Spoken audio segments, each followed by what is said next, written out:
Friends, எல்லாரும் எப்படி இருக்கிறீங்க? எல்லாரும் நல்ல சுகமா இருக்கிறீங்களா?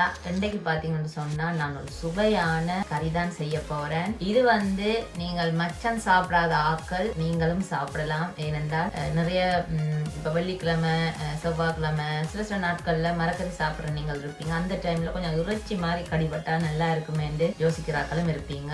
அப்படிப்பட்ட ஆட்களுக்கு தான் இன்றைக்கு நான் செய்து காட்ட போறது இறைச்சி மாதிரியே இருக்கக்கூடிய மரக்கறி சுவையான சோயா மீட். எல்லாருக்குமே தெரிஞ்சிருக்கும் இந்த சோயா மீட் உடம்புக்கு அவ்வளவு நல்லது. இந்த சோயா மீட்டை நிறைய பேர் விரும்ப மாட்டீங்க. சாப்பிட கொஞ்சம் பஞ்சு மாதிரி இருக்கு அப்படி இப்படின்னு சொல்லி நிறைய பேர் சாப்பிட விரும்ப மாட்டீங்க. ஆனா அப்படி சாப்பிட விரும்பாத ஆட்களே விரும்பி சாப்பிடக்கூடிய மாதிரி இருக்கக்கூடிய சுவையில தான் இன்றைக்கு நான் இந்த சோயா மீட்டை செய்து காட்ட போறேன். இந்த சோயா மீட் பிரட்டல் நீங்க செய்தீங்கன்னு சொன்னா உண்மைக்குமே உங்கள்கிட்ட கேப்பீங்கன்னா இது இறைச்சியான்னு சொல்லி, ஏன்னா அவ்வளவு டேஸ்டா இருக்கும். நான் என்னுடைய முறையில தான் இன்றைக்கு நான் செய்து காட்ட போறேன். முதல்ல எல்லாருக்குமே தெரிஞ்சிருக்கும் சோயா மீட் பேக்கெட்ல வர்றது.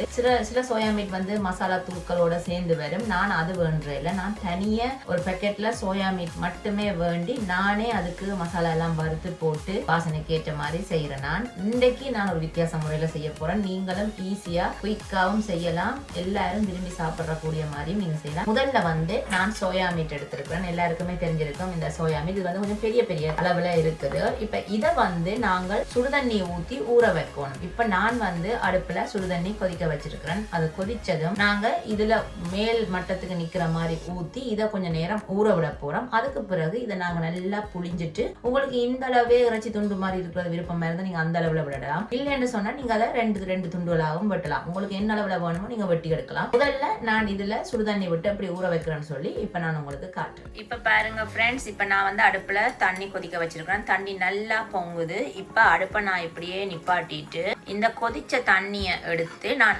அப்படியே இந்த எடுத்து வச்சிருக்கிற சோயா மீட்டுக்குள்ள விட போறேன். நீங்க விடும்போது நல்லா மேலே நிக்கிற அளவுக்கு விடுங்கோ. இப்ப பாருங்க சோயா மீட் நல்லா மேலே வந்திருக்கு. இது அப்படியே நாங்க மெதுவா தண்ணிக்குள்ள நல்லா முங்க விடணும். இது இப்படியே ஒரு 10 நிமிஷம் இப்படியே ஊற விட்டீங்கன்னா சோயா மீட் நல்லா ஊறி சாஃப்டா வந்துடும். அதுக்கு பிறகு இதை நாங்கள் ஒரு பச்சை தண்ணியில நல்லா கழுவி போட்டு நல்லா புளிஞ்சு எடுத்துட்டு நாங்கள் இந்த இறைச்சி சுவையிலே இந்த சோயா மீட் பிரட்டலை எப்படி வைக்கிறேன்னு சொல்லி நான் உங்களுக்கு காட்டுறேன். ஓகே ஃப்ரெண்ட்ஸ், இப்போ இந்த சுவையான சோயா மீட் பிரட்டல் செய்யறதுக்கு நான் இப்போ என்னென்ன பொருட்கள் தேவை என்று சொல்லி இங்கே வாங்க நான் உங்களுக்கு காட்டுறேன். முதல்ல நான் சுடுதண்ணியில் ஊற போட்ட சோயா மீட்டை கொஞ்சம் பச்சை தண்ணி விட்டு நல்லா அலசி புளிஞ்சு எடுத்து வச்சிருக்கேன். பாருங்க நல்ல சாஃப்டா இருக்குது. நான் இதை துண்டு துண்டா வெட்டையிலேன்னா எங்களோட வீட்டில் கொஞ்சம் அப்படியே முழு சைஸ்ல போட்டால் தான் கொஞ்சம் இறைச்சி கறி மாதிரி நம்பி சின்ன பிள்ளைகள் சாப்பிடுவீங்க. ஏன்னா பொதுவாக சின்ன பிள்ளைகளுக்கு இந்த சோயா மீட் சாப்பிட்றா கொஞ்சம் கள்ளத்தனம் இருக்கு. ஸோ அந்த மாதிரி பிள்ளைகளுக்கு இந்த மாதிரி இறைச்சி கறி மாதிரி பிரட்டல் வச்சு கொடுத்து அவையே நம்பி சாப்பிடுவேன் இறைச்சின்னு சொல்லி. இப்ப நான் ஊற வச்சு புளிஞ்சு கழுவின சோயா மீட் எடுத்து ரெடியா வச்சிருக்கிறேன். அதுக்கு பிறகு நான் இங்கால பாத்தீங்கன்னா ஒரு 2 பெரிய வெங்காயம் உங்களுக்கு பிடிச்ச அளவுல நீங்க வெட்டி கொள்ளலாம். நான் நீட்டா வெட்டி வச்சிருக்கிறேன். அதுக்கு பிறகு இந்த சோயா மீட் பிரட்டலுக்கு மெயின் ஹைலைட்டே இந்த ரம்பையில தான். இது வதக்கும் போது இதுல வர்ற அந்த வாசம் சோயா மீட் கறி அப்படி இறைச்சி கறி டேஸ்ட்டுக்கு கொண்டு வரும். அடுத்தது ஒரு 4 பச்சை மிளகாய 2 வெட்டி வச்சிருக்கிறேன். அதுக்கு பிறகு நல்ல ஒரு கைப்பிடி அளவு கறிவேப்பிலை, அதுக்கு பிறகு ஒரு 10 உள்ளியும் ஒரு சின்ன துண்டு இஞ்சியும் எடுத்திருக்கிறேன். அதுக்கு பிறகு ஒரு பெரிய தக்காளி பழம். அதுக்கு பிறகு பாத்தீங்கன்னா இது நான் ஒரு மசாலா தூள் மாதிரி வறுத்து திரிக்க போறேன். இது நாங்கள் சோயா மீட்டுக்கு போடும் போது அந்த இறைச்சி சரக்கு வாசம் வரும். இதுல நான் நிறைய ஒரு சாமானம் எடுக்கல. நான் 2 பொருள் எடுத்திருக்கிறேன். இதோட நான் கறிவேப்பிலையும் போட்டு வறுக்க போறேன். முதல்ல பாத்தீங்கன்னா பெருஞ்சீரகம் எடுத்திருக்கிறேன். ஒரு பெரிய மேசக்கரண்டி அளவுல எடுத்திருக்கிறேன். அதுக்கு பிறகு பாத்தீங்கன்னா அதே அளவு ஏலக்காவும் எடுத்திருக்கிறேன். நான் இப்ப இதோட ஒரு 10 இருந்து 15 கறிவேப்பிலையும் போட்டு இதோட வறுக்க போறேன். வறுத்து இதை திரிச்சு நான் அந்த கறியில போடும்போது அந்த இறைச்சி கறியில வர டேஸ்ட் வெறும் நல்ல டேஸ்டா இருக்கும். நீங்களும் ட்ரை பண்ணி பாருங்க. அதுக்கு பிறகு இன்றைக்கு நான் யூஸ் பண்ண போறது தேங்காய் பால். நான் இன்றைக்கு டின்னுல வர்ற தேங்காய் பால் தான் எடுத்திருக்கிறேன். உங்களுக்கு விருப்பம் நீங்க ஃப்ரெஷ்ஷாயும் தேங்காயை திருவி கிரைண்டர்ல போட்டு அடிச்சு நல்லா புளிஞ்சு எடுத்துக்கொள்ளலாம் கட்டிப்பால். அதுக்கு பிறகு நான் எப்பயும் பாவிக்கிற கறித்தூள், யாழ்ப்பாண கறித்தூள், உப்பு தேவையான அளவு. இவ்வளவு தான் நான் இன்றைக்கு இந்த சுவையான சோயா மீட் பிரட்டல் செய்யறதுக்கு தேவையான பொருள். முதல்ல நான்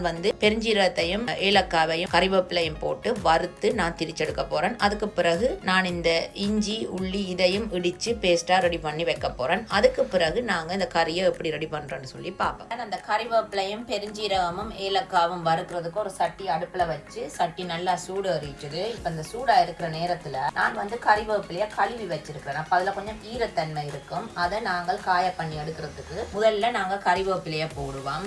போட்டு இந்த தண்ணி நல்லா காய்கிற அளவுக்கு இதை வறுத்தெடுப்போம். அந்த ஈரத்தன்மை இருந்தால் நாங்கள் கிரைண்டரில் போட்டு அடிக்க அடிபடாது, கொஞ்சம் களித்தன்மையாக வந்துடும்.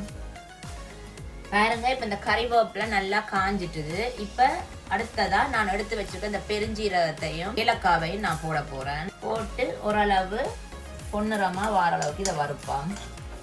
இதுக்குள்ள உங்களுக்கு விருப்பம்ண்டா நீங்க கராம்பு கருவாப்பட்டையும் போடலாம். ஆனா நான் இது வந்து மூண்டே இந்த பொருட்களை போட்டு தான் நான் எப்பவும் இறைச்சி கறிக்கும் அடிச்சு போடுறேன்னா நல்ல டேஸ்டா இருக்கிறது. சில பேருக்கு நிறைய ஐட்டங்கள் போட்டா வயிறுகளுக்கும் ஒத்து வார இல்லை, சூடு அதிகண்டு.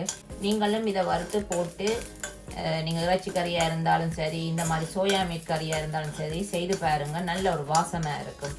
இப்போ இந்த பெருஞ்சீரகமும் ஏலக்காவும் ஓரளவு நல்லா வறுபட்டு கொண்டு வருது. இப்போ நான் அடுப்பு அப்படியே நிப்பாட்ட போகிறேன். பாருங்க, நல்லா வறுபட்டுட்டுது. இப்போ இது இப்படியே ஆறட்டுக்கும். ஆறினா பிறகு நான் இதை கிரைண்டரில் போட்டு பவுடர் ஆக்கிட்டு உங்களுக்கு காட்டுறேன். இப்போ அடுத்ததா நான் இந்த சோயா மீட் பிரட்டலை ரெடி பண்ண போகிறேன். முதல்ல வந்து சட்டி நல்லா சூடேற விட்டுருக்குறேன். அதுக்கு பிறகு நீங்கள் எந்த எண்ணெயில் சமைக்க போகிறீங்களோ அந்த எண்ணெயை இதுக்குள்ளே விட்டு இந்த சட்டிக்குள்ளே விட்டு சூடேற விடுவோம். நான் இன்னைக்கு நல்லெண்ணெயில் தான் இந்த பிரட்டல் வைக்க போகிறேன். கொஞ்சம் உடம்புக்கும் சத்தாக இருக்கும். ஏன்னா சோயா மீட்டும் சத்து, அதோட நீங்கள் நல்லெண்ணெயில் சமைக்கும் போது இன்னும் கொஞ்சம் நல்ல சத்தாக இருக்கும். இப்போ எண்ணெய் நீங்கள் பார்த்தீங்கன்னா தெரியும், நல்லா சூடேறிட்டுது. நான் உங்களுக்கு ஏற்கனவே காட்டினான் இஞ்சி உள்ளி, அதை நான் உரல்ல போட்டு நல்லா இடிச்சு வச்சிருக்கிறேன். இப்போ இந்த இடிச்ச இஞ்சி உள்ளியை தான் நான் முதல்ல இந்த எண்ணெய்க்குள்ள போட போறேன். இப்போ இந்த இஞ்சி உள்ளி போட்டு ஒரு 2 நிமிஷம் இதை வதங்க விடுவான். இப்போ 2 நிமிஷம் நான் வதங்க விட்டேனா, அடுத்ததா இதுக்குள்ள நான் எடுத்து வச்சிருக்கிறேன் இந்த வெங்காயம் நீங்கள் கொஞ்சம் கூட போட்டு சமைக்கும் போது இந்த சோயா மீட் வந்து 2 வரைக்கும் நல்லா அந்த மாதிரி சூப்பராக இருக்கும். அடுத்ததா ரம்பையிலையும் போட போகிறேன். இப்போ ரம்பையில் வெங்காயம் இஞ்சி உள்ளி இந்த 3ம் ஓரளவு நல்லா வதங்கி வரட்டுக்கும். எப்பயும் போல் நான் இந்த வெங்காயம் சீக்கிரமாக வதங்குறதுக்கு கொஞ்சம் உப்பு போட போகிறேன். வெங்காயம் ஓரளவு பொன்னிறமாக வதங்கி வந்த பிறகு நான் மிச்ச பொருட்களையும் போட்டு இப்படி இந்த கறியை ரெடி பண்ணுறேன்னு சொல்லி காட்டுறேன். இப்போ வெங்காயம் ஓரளவு வதங்கி நல்லா வந்துட்டுது. இப்போ இந்த டைமில் நான் இதுக்குள்ளே ரெடி பண்ணி வச்சிருக்கிற சோயா மீட்டை போட போகிறேன்.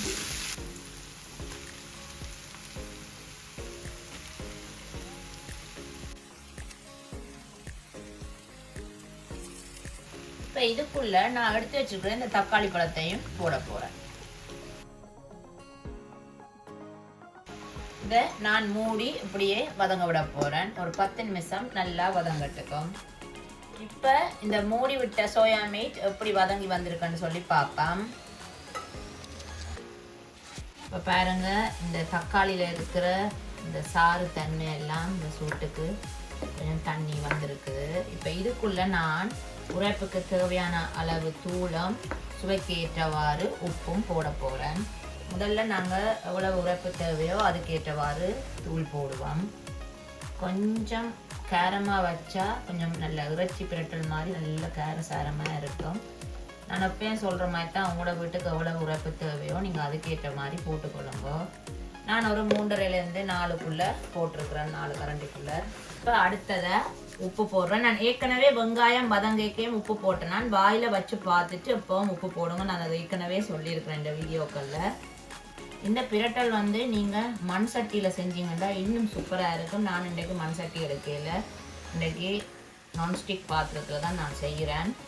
உங்களுக்கு திரும்பவும் சொல்கிறேன், இந்த சோயா மீட்டுன்ற அளவு பெருசாக இருந்தால் நீங்கள் இதை 2-3 துண்டாக வெட்டி கொள்ளலாம். எனக்கு கொஞ்சம் இப்படி இறைச்சி துண்டுகள் மாதிரி போடத்தான் விருப்பம். எங்களை சின்னாக்களை ஏமாற்றி கொடுக்கலாம். இறைச்சி என்று சொன்னால் நம்பி சாப்பிட்டுருவேன். இது நல்லா குயிக்காக நீங்கள் சமைச்சிடலாம், டைமே போகாது. இப்போ இந்த தூள்ட பச்சை வாடை போகிற அளவுக்கு நான் இதை மூடி நல்லா வதங்க விட போகிறேன். இந்த தூள்ட பச்சை மணம் போகணும். நான் ஒரு 10லேருந்து 20 நிமிஷம் வரைக்கும் இதை நல்லா வதங்க விட போகிறேன். அடுப்பை நல்லா குறைச்சி கொள்ளுங்க. இப்போ நான் மூடி வச்சு சரியாக 10லேருந்து 20 நிமிஷம் ஆயிட்டு. இப்போ நான் இதை திறந்து பார்க்க போகிறேன். பாருங்க சும்மா சூப்பரா பிரண்டு நல்லா வத்தி அந்த மாதிரி பார்க்கவே உங்களுக்கு அப்படியே ஒரு இறைச்சி பிரட்டல் வச்ச மாதிரி இல்லையா? அவ்வளோ சூப்பரா இருக்குது, செமையா இருக்குது. சோயா மீட்டும் நல்லா சாஃப்டா இருக்கு. இந்த தூள பச்சை வாடையெல்லாம் நல்லா போயிட்டுது. பாருங்க இவ்வளவு சூப்பரா பிரண்டு வந்துட்டார். இப்ப அடுத்ததா நான் இதுக்குள்ள கறிவேப்பிலை போட போறேன். அதோட நான் வெட்டி வச்சிருந்த பச்சை மிளகாயை கடைசியில தான் போட போறேன். இப்ப கடைசியா நான் ஒரு மேசக்கரண்டி அளவால ஒரு 1 to 1.5 கரண்டி அப்படி 2 கரண்டி நீங்க விடலாம். உங்களுக்கு தேங்காய் பால் விருப்பம்ண்டா தேங்காய் பால் விட போறேன். விட்டு இதை நல்லா இன்னும் ஒரு 5 to 10 நிமிஷம் நல்லா கொதிக்க விட போறேன். ஏன்னா இந்த விட்ட தேங்காய் பால் கொஞ்சம் பிரண்டு வாரதுக்கு. இப்ப நான் இந்த விட்ட தேங்காய் பால் எல்லாம் நல்லா எல்லா இடம் படுற மாதிரி பிரட்டிட்டேன்.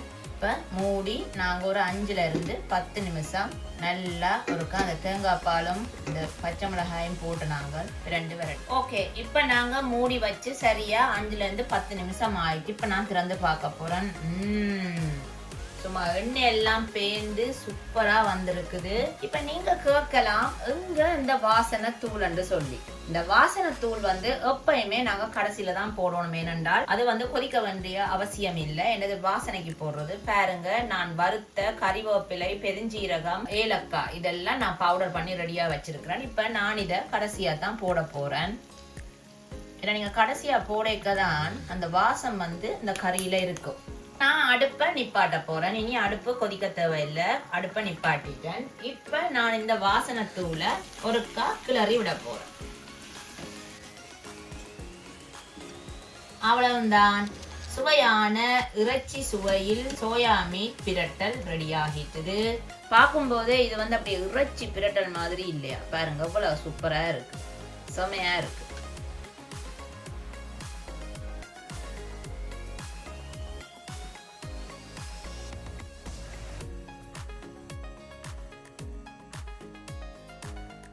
என்ன ஃப்ரெண்ட்ஸ், இன்னைக்கு நான் செய்து காட்டின இந்த சோயா மீட் பிரட்டல் எப்படி இருந்தது? இது நீங்க பாத்தீங்கன்னு சொன்னா நான் உங்களுக்கு அடிச்சு சொல்றேன், நீங்க வீட்டுல செய்து பாருங்க. நான் செய்த முறையிலேயே நீங்க செய்து பாருங்க. கடைசியில மறக்காம அந்த ஏலக்காய், அந்த பெருஞ்சீரகம், கறிவேப்பிலை இதெல்லாம் போட்டு வறுத்து நீங்க போடுறீங்க பாருங்க, அந்த தூள் தான் ஹைலைட்டு. கட்டாயம் இதை செய்து பாருங்க. ஏன்னா முக்கியமா இந்த சோயா மீட் என்றாலே சில பேருக்கு அந்த மனம் பிடிக்கிறே இல்ல, சுடுதண்ணில போட்டு புளிஞ்ச அந்த மனம் சில பேருக்கு பிடிக்காது. அப்படி பிடிக்காத அந்த சின்ன பிள்ளைகள் பஞ்சு மாதிரி இருக்குன்னு சாப்பிட மாட்டேன். அப்படி சாப்பிடாத பிள்ளைகளுக்கோ இல்லாட்டி இந்த மாதிரி மனம் விருப்பம் இல்லாத ஆக்களுக்கோ நீங்க கட்டாயம் நான் சொன்ன முறையில செய்து கொடுங்க. அவைகளே விரும்பி சாப்பிடுவின. ஏனென்றா எங்கட வீட்டுல என்னுடைய பிள்ளைகளுக்கு இது முந்தி பிடிக்காது. நான் இப்படி செய்தா நல்லா விரும்பி சாப்பிடுவின.